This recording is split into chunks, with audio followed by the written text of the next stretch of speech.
إن الحمد لله نحمده ونستعينه ونستغفره ونؤمن به ونتوكل عليه ونعوذ بالله من شرور أنفسنا ومن سيئات أعمالنا من يهده الله فلا مضل له ومن يضلله فلا هادي له ونشهد أن لا إله إلا الله وحده لا شريك له لا نذير له ولا بشير له ولا وزير له ولا مشير له ونشهد أن سيدنا ومولانا محمدا عبده ورسوله أرسله بالحق بشيرا ونذيرا وداعيا إلى الله بإذنه وسراجا منيرا أما بعد فأعوذ بالله من الشيطان الرجيم بسم الله الرحمن الرحيم سبحان الذي أسرى بعبده ليلا من المسجد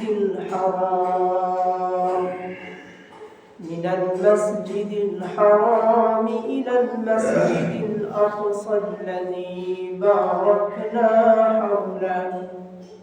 باركنا حوله لنريه من آياتنا إنه هو السميع البصير.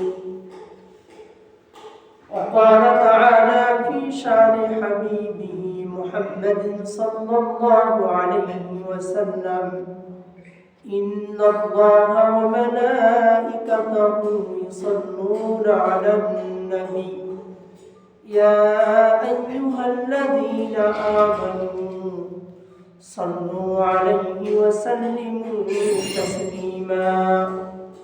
সকলে জবান খুলে দুরূদ শরীফ পাঠ করি। আল্লাহুম্মা সাল্লি আলা মুহাম্মাদিন ওয়া আলা আলি মুহাম্মাদ কামা সাল্লাইতা আলা ইব্রাহিম ওয়া আলা আলি ইব্রাহিম ইন্নাকা হামিদুম মাজিদ।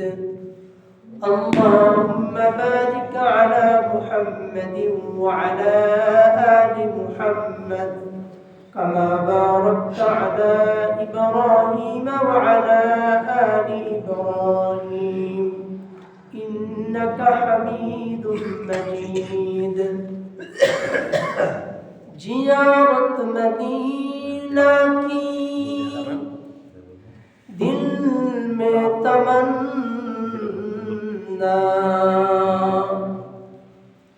जियारत मदीना की दिल में तमन्ना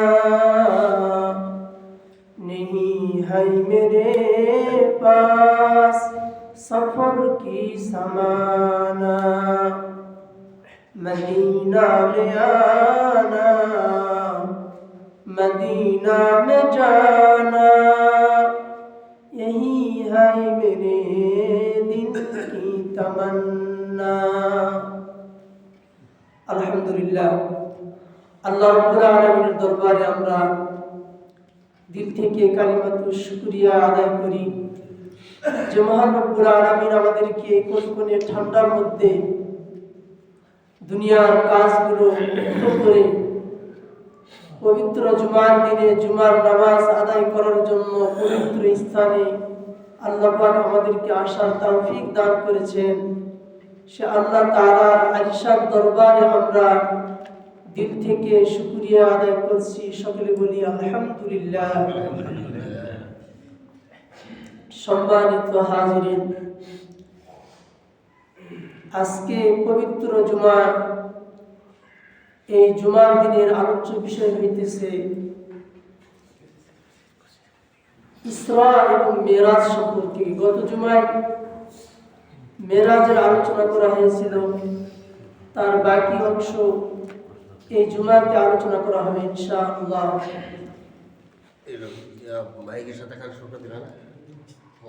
বিশ্বনবী মুহাম্মদ রাসূলুল্লাহ সাল্লাল্লাহু আলাইহি ওয়াসাল্লাম বিশ্বনবী মুহাম্মদ রাসূলুল্লাহ সাল্লাল্লাহু আলাইহি ওয়াসাল্লামকে যখন জিবরাইল মসজিদে হারাম থেকে মসজিদে আকসা পর্যন্ত যখন নিয়ে যাওয়ার পরে বিশ্বনবী সাল্লাল্লাহু আলাইহি ওয়াসাল্লামের সামনে পানি জাতীয় 3টি নাস্তা পেশ করা হলো। পানি জাতীয় 3টি নাস্তা পেশ করা হলো। জিবরাইল বিশ্বনবীকে এই 3টি নাস্তা দান করলেন। তো বিশ্বনবী সাল্লাল্লাহু আলাইহি ওয়াসাল্লাম তার স্বভাবগত জাতের দিক থেকে তিনি সবচাইতে বেশি পছন্দ করতেন দুধ। 3টি তরল জাতীয় যে নাস্তা পেশ করা হয়েছিল, 1 নম্বর পানি, 2 নম্বর মদ, 3 নম্বর দুধ। তো বিশ্বনবীর সামনে যখন প্রেরণ করা হলো, বিশ্বনবী এই 2টাকে, পানি এবং মদকে বর্জন করে দুধকে গ্রহণ করলেন। হযরতে জিবরিল আমিন বিশ্বনবীকে বললেন, ইয়া রাসূলুল্লাহ, আপনি যদি পানি গ্রহণ করতেন তাহলে আপনি সহ আপনার উম্মতেরা পানির মধ্যে নিমজ্জিত হয়ে যেত, হাবুডুবু খেয়ে মারা যেত। আর যদি আপনি মদকে গ্রহণ করতেন, আপনি সহ আপনার উম্মতেরা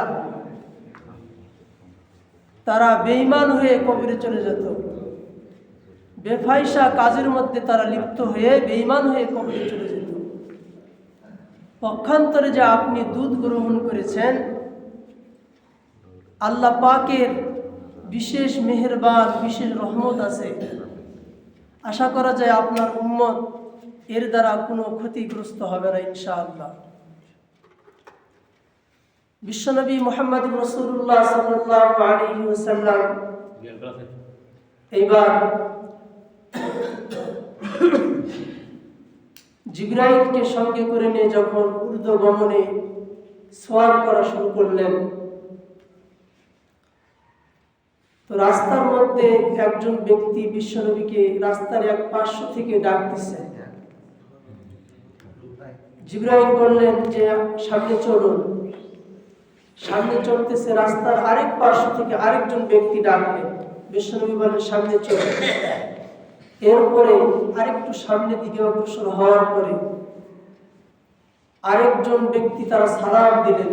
জিবরাইল বললেন তাদের সালামের উত্তর দিন। এভাবে বিশ্বনবী সালামের উত্তর দিবার পরে জিবরাইল জিজ্ঞাসা করলেন, ভাই, বিশ্বনবী জিবরাইলকে জিজ্ঞাসা করলেন, ভাই জিবরাইল, কারণ কি? প্রথম দুজন ব্যক্তি আমাকে ডাক দিল, কিন্তু তাদের ডাকের সাড়া না দিয়ে আমরা সামনে চলে আসলাম, ঘটনা কি? হযরতে জিবরিল আমিন বিশ্বনবী মুহাম্মদুর রাসূলুল্লাহ সাল্লাল্লাহু আলাইহি ওয়াসাল্লামকে ডাক দিয়ে বললেন, ইয়া রাসূলুল্লাহ, ইয়া হাবিবাল্লাহ। প্রথম যে ব্যক্তি ডাক দিয়েছিল আপনাকে, ওই ব্যক্তি হলো দুনিয়ার বয়সটা হলো বৃদ্ধ মানুষের মতো। যেমন মানুষের বয়স যখন শেষ হয়ে যায়, মানুষ বৃদ্ধ বয়সে পৌঁছে যায়, তো দুনিয়ার হায়াত আর বাকি নাই, দুনিয়া বৃদ্ধ হয়ে গেছে, বুড়া মানুষের মতো। কয়েকদিন পরেই দুনিয়ার হায়াত শেষ হয়ে যাবে। ভাই জিবরাইল, এরপরে দ্বিতীয় যে ব্যক্তি আমাদেরকে ডাক দিল রাস্তার আরেক পার্শ্ব থেকে, ওই ব্যক্তিকে জিবরাইল বিশ্বনবীকে ডাক দিয়ে বললাম, ইয়া রাসূলুল্লাহ, ইয়া হাবিবাল্লাহ। রাস্তার আরেক পার্শ্ব থেকে যে ব্যক্তি ডাক দিল, ওই ব্যক্তি হলো ইবলিস। আপনি যদি তার ডাকের সাড়া দিতেন তাহলে শয়তানের কুমন্ত্রণার দ্বারা আপনার অন্তরকে ভরপুর করে দেওয়া হতো। এরপরে বিশ্বনবী মুহাম্মদুর রাসূলুল্লাহ সাল্লাল্লাহু আলাইহি ওয়াসাল্লাম জিবরাইলকে এবার তৃতীয়বার প্রশ্ন করলেন, ভাই জিবরাইল, আমরা এই দুইজন থেকে পার হয়ে আসার পরে তৃতীয় জন যে আমাদেরকে সালাম দিল, আপনি সালামের উত্তর দেওয়ার কথা আমাকে বললেন, আমি যে সালামের উত্তর দিলাম এই ব্যক্তিরা কারা? হযরত জিবরিল আমিন বিশ্বনবীকে ডাক দিয়ে বললেন, ইয়া রাসূলুল্লাহ, ইয়া হাবিবাল্লাহ, এই তৃতীয় ব্যক্তি যারা আপনাকে সালাম দিয়েছিল হযরত ইব্রাহিম আলাইহিস সালাতু ওয়াস সালাম, হযরত মূসা এবং ঈসা আলাইহিস সালাম।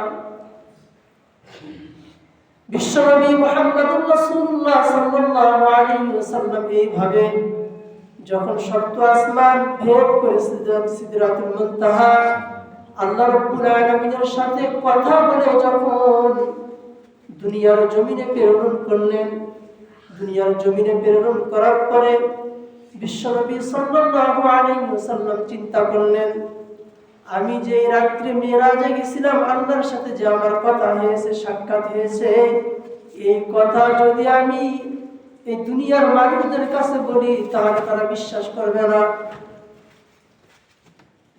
এক রাতে আসমান জমিনের মধ্যে যা কিছু আছে সব কিছু দেখলাম, জান্নাত জাহান্নাম দেখলাম, আল্লাহর সাথে কথা বললাম, আবার তোমাদের নিকট ফিরে আসলাম। এই কথা যদি আমি বলি তাহলে অনেকেই মিথ্যা প্রতিপন্ন করবে। এরই মধ্যে আবু জেহেল বিশ্বনবীকে জিজ্ঞাসা করলেন, আপনি নাকি সফরে গেছিলেন, আল্লাহর সাথে কথা বলেছেন, আবার এই রাত্রে ফিরে আসলেন, এটা কিভাবে সম্ভব? তখন আবু জেহেল সমস্ত কুরাইশ বংশের লোকদেরকে ডাক দিয়ে বললো যে আমার সামনে যে কথাটা তুমি বলেছে এই কথাটা কি তাদের সামনে বলতে পারবে? বিশ্বনবী বললেন, হ্যাঁ বলতে পারবো। তখন কাফের মুশরিকরা সবাইকে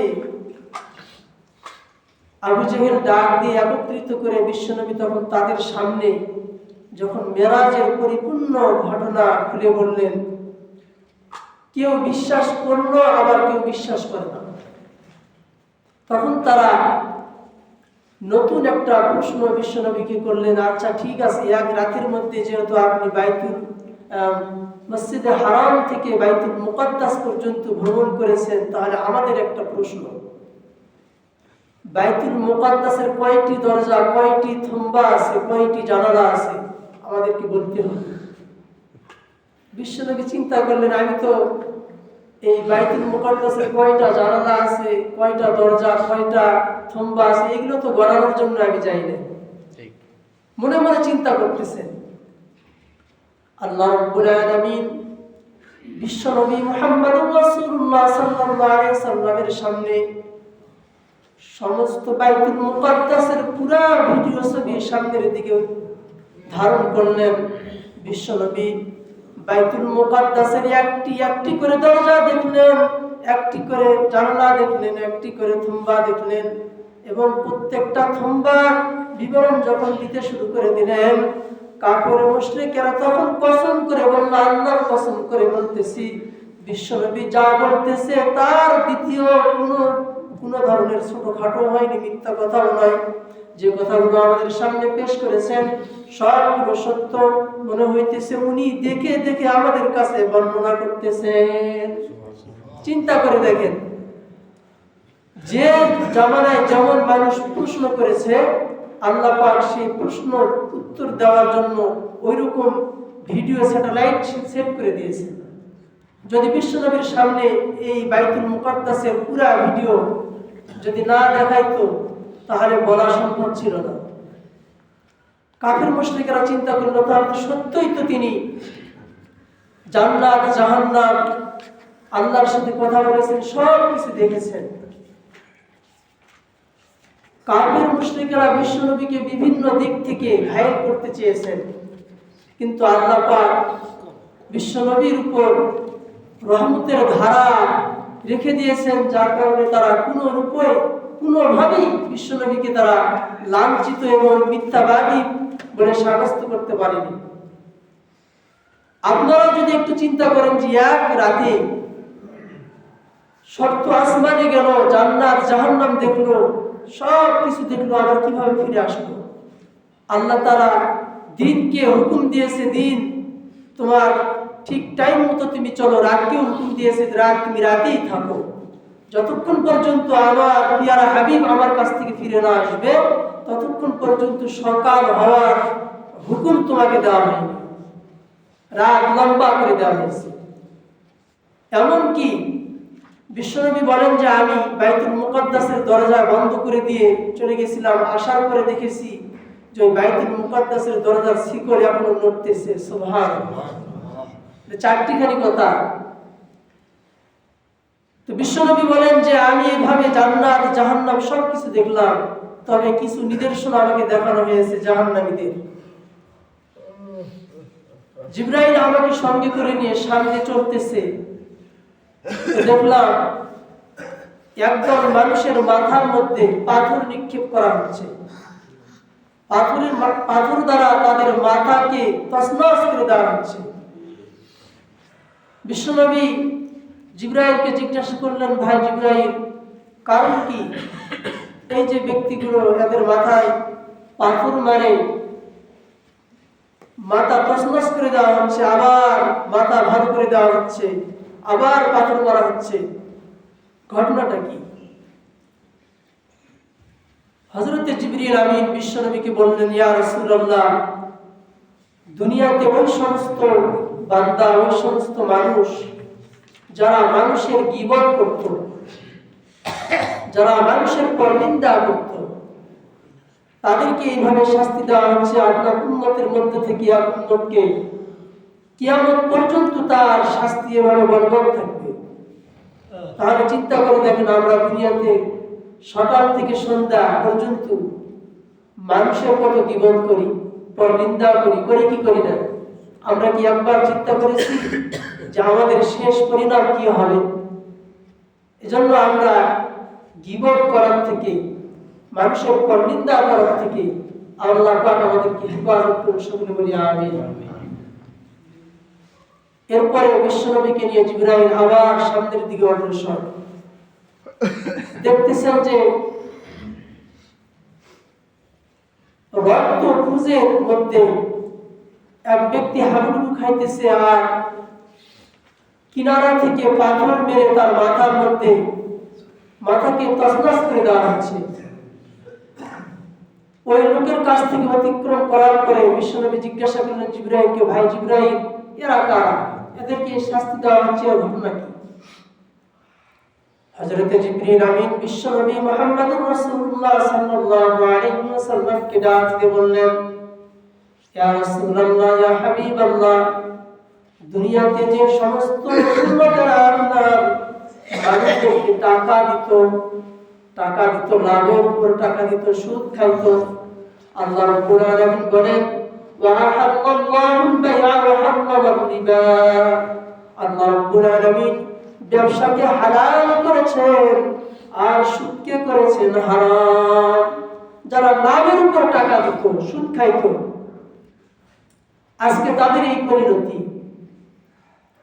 সুদের গুনাহ অনেক গুনাহ, ৭০টি হাদিসের মধ্যে আসছে সুদের গুনাহ ৭০ প্রকার। তার মধ্যে থেকে সর্বনিম্ন গুনাহ যেটা হলো আপন মায়ের সাথে জেনা করা। সর্বনিম্ন গুনাহ যদি মায়ের সাথে জেনা করা হয়, তাহলে আরো বড় গুনাহগুলোর কি অবস্থা? আমরা তো সুদ খাইতে দ্বিধা করি না। ১,০০০ দিয়ে ১,৫০০, ১,৫০০ দিয়ে ২,০০০। আমরা অনেকে আছি, আমাদের মধ্যে এই নিশাটা আছে যে অল্পতে আমরা কি হতে চাই? ধনী হতে চাই। কেউ যদি অল্পতে ধনী হতে চাও, তাহলে ১ লাখের পরে ১.৫ লাখ টাকা নাও।